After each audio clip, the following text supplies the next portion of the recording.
welcome the second half of our panel to the stage.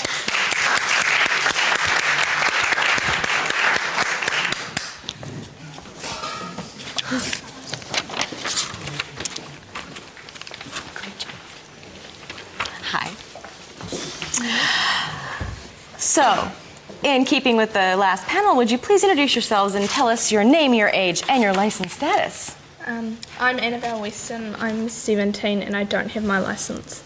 I'm Imogen Newma, I am 18 and I don't have my licence. I'm Shannon Blanche, I'm 16 and I don't have my licence. Thank you. Well, I have to start the first question with Imogen because today is her 18th birthday. And so because you're 18, that means that before the age changed, you could have actually gotten your license when you were 15, right? Yeah. So why didn't you get your license back then? To be honest, it was just pure laziness. Yeah, I remember on my 15th birthday, my cousin, he made a comment about, oh, you can get your licence, and then Mum's like, shh, don't tell her that. So I just sort of, I don't know. And also, I never really had the need to because my parents would always take me places. But I live out by the airport, so it can take up to 30 minutes to get in.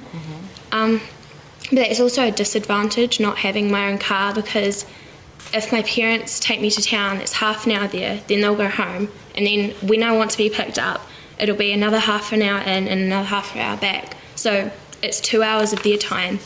But if I did have my own car, that time would be cut in half, and so would the emissions. So it's a bit of a... If there was a bus that went out to the airport and came back, would you take that bus? Yeah, I probably would, but I really don't think that it's a viable solution because, you know, my closest neighbour is over a K away, so I don't really see that happening. I have a question for Annabelle. What are your plans after you graduate, and do they include getting your license? I'm hoping to get it this year sometime just because I'm thinking about leaving Dunedin next year and I won't have my parents to teach me to drive, so it'll be easier for me to try and get as much of my learners done this year as possible. Yeah.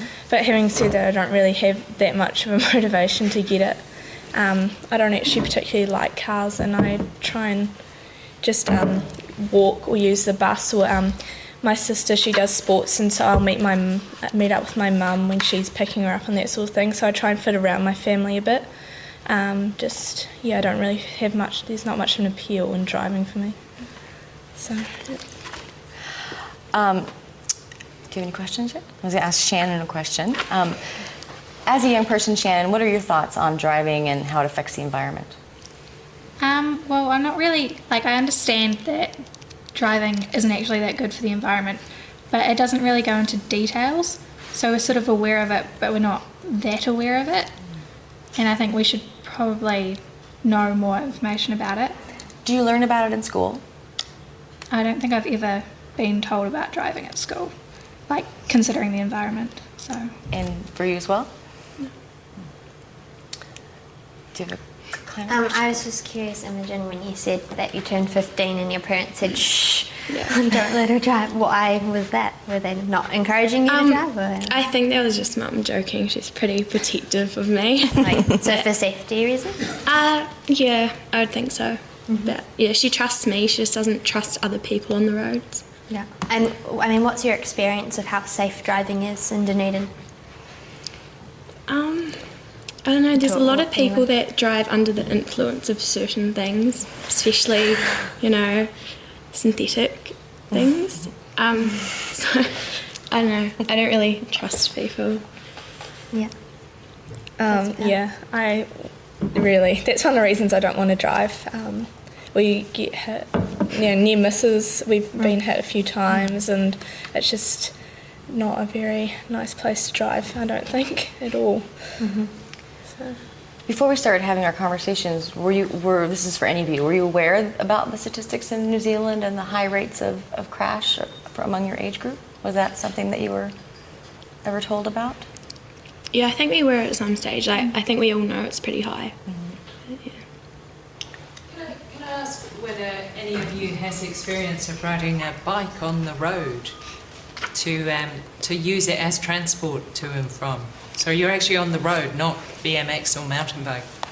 We had a holiday house up in Cromwell, and so when I was up there I'd always bike, but even so my parents wouldn't like me out on the main roads, but I don't bike in Dunedin. I don't think it's safe, and I live up on the top of a hill, and it's just the inconvenience of having to take it all the way up the hill and where to put it. I don't think that they really sort of allow for people cycling that much. What would make you cycle? Probably if I lived on the flat, like if I was coming to Otago Uni and I had a flat somewhere, I'd probably cycle. But apart from that, I don't think I'd cycle at all in Dunedin unless I felt really safe with the lanes being wider and them being consistent. Shannon, you live really far from town, so how do you get into town on the weekends, for example? On the weekends, unless my parents are actually going into town, I'll usually catch the bus because I think it's over an hour's walk. And they've recently put in a track on the railway, by the railway, by St Leonard's, I think, because I live out near Port Chalmers.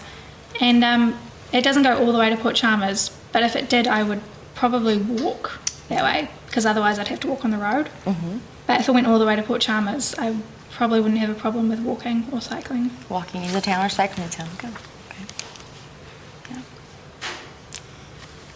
What about your school facilities in terms of supporting cycling?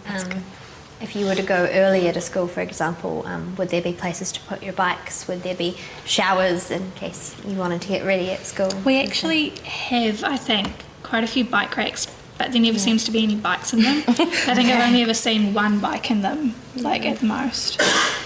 Which school are you at? Kavanagh College as well. So really steep hills to get up yes. No matter which way you go. Yeah, I don't think it's really the best place to have a school if you want to bike. Definitely not. And also, like, all of us, well, I mean, I don't live that far away, but none of us live really close to school anyway, so I don't know if I'd want to cycle all the way across town. Mm-hmm. In the last panel, Charlotte, I'm going to use your question for them. How many of you, what are your percentage of independent trips that you make on your own without being chauffeured or by your parents? It's for all of you. Yeah. Do you mind if I start? Yes. Well, my mum drives to her work, which is at Briscoe's, and then we walk from there to school every morning. So in that way, I guess it's sort of half independent. But I try and take the bus. As I've gotten older, I've sort of wanted her to take me places less and less just because I can see that she's got things to do, you know. She shouldn't have to run around after me all the time, and I try and fit in with her schedule. But like after the symposium, I was like, I'll just catch the bus home. And then she was like, no, I'll come pick you up. And I was trying to, like, be a bit more like, no, I'll be, I'll be independent, but sometimes she'll just sort of be like, no, it's fine, I'll come pick you up no matter what you say. So in that way, I feel there's nothing I can do about it. I just sort of have to go with the flow, I guess. Mm-hmm. Yeah, for me, it's pretty much nil. Like, my parents are my only way of getting into town. But once I'm in town, I will walk wherever, like, even St Clair or the Gardens, just, yeah. Yeah, good. Yeah, I probably don't do that many independent trips because my parents do tend to go in twice, well, not twice. They go in the morning and then come back at night. And that's usually about 6 o'clock, so I hang around in town. And then in the weekends, they usually do go in as well to the supermarket or something. So just go with them. Hank. One of the themes we heard at last year's symposium from the young people, and we've touched upon here as well, is dissatisfaction with bus service as it exists. What kind of creative ideas can you come up with that would make utilizing the bus service more interesting, more fun, and more useful besides just having it free? Well, there's 2 buses around where I live, and the other day I was trying to catch the bus and I went to one and I missed it, and then I walked to the other one and missed that. So it's I didn't have the timetables and they change in the weekend, so I find that really difficult. And also they've got their peak times, so they'll come every half hour at peak times and then every hour when it's not, and I find that quite difficult knowing what times those are, because especially in the holidays you'll be going places when it's not, you know, peak time, like 9 o'clock, 3 o'clock. So in that way I find it quite difficult to catch the bus. I think just timetables being available, I think there's maybe an app for them. I'm not actually 100% sure on that. You mean like, let me just ask you this, like a timetable like in Wellington where it has like on electronic timetable, something like that? I'm not sure if we have them. We do not have them. Would that be helpful? That would be. Also online, because you have to download PDFs. If they just had it, It's true. you don't have to download it, it'd be a bit easier. So you can just click on it and have a quick look and then run out the door. Yeah, I've caught the bus probably 4 times in my entire life, and like those experiences were not very nice. So I think the bus service needs to be made a bit more enticing. Like just the whole concept to me is a bit cringeworthy. Like walking on, it's not very like clean, and the people on there aren't very savoury, and you're just kind of like, you know. So I think sort of maybe renovating them a bit more, if that's possible, would definitely open it up to different people.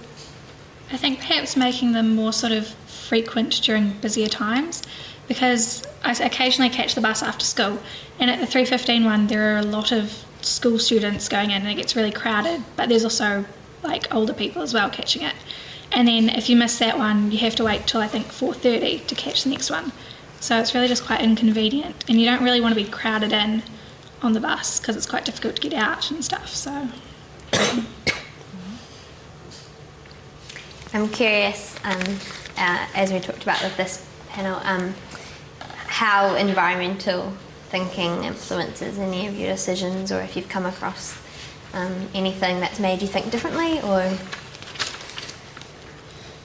Well, I just like when I get to town, I just try and walk when I can. It's sort of, I guess, a bit of a combination of like thinking about the environment, but not all the time. I'm not like I must walk to save the trees, sort of, or anything like that. I'm just sort of like, well, I walk because, you know, it's no emissions. It just, you know, and it's exercise. But I don't think that there's probably enough out there. Unless you have a real interest in it, I don't think that you get any information really on it. And I think a lot of people just think, oh, like, other people do it. They don't really think that, like, them doing it will benefit. They just rely on the rest of the population. That's a good point. The other panel, the first half of the panel alluded to, you know, thinking about their opinions and whether or not they matter. Do you guys feel like your opinions matter? I think teenagers get quite a bad sort of rep. Like, I don't know, there seems to be sort of a stereotype that we're not very polite or anything, which isn't really the case. And so older people are sort of more wary about us, which isn't really necessary. Yeah, my opinions are important. Good, it is. It's definitely important. I think adults, they're more set in their ways, and I think that it's important to listen to younger people that are still developing routines.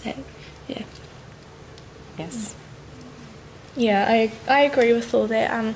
It's like if I have an opinion, I mean, in theory I could post it online, but who's actually going to read it, you know? There's just because it's up there doesn't mean anyone's actually going to see it. So I think that we need to have more information about where we can take our opinions and that sort of thing.